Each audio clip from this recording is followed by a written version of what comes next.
Hey, it's Mack with Machinery Partner. Today we're going to walk through changing the screen decks on the ARK SC-73 screener. This tutorial will also apply to the larger ARK SC-94 unit. But before we go any further, make sure you like and subscribe to the Machinery Partner YouTube channel so you don't miss out on more equipment videos just like this one.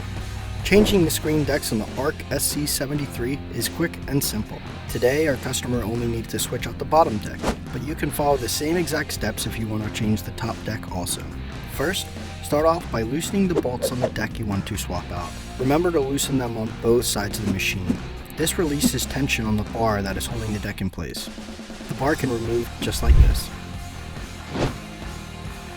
Standing at the rear of the machine, you can then slide out the old deck like this and add in the new one. Take care to hook it over this lip as that will keep the screen deck in place. Next, slide the bar back in, making sure that the screen deck is hooked around the bar.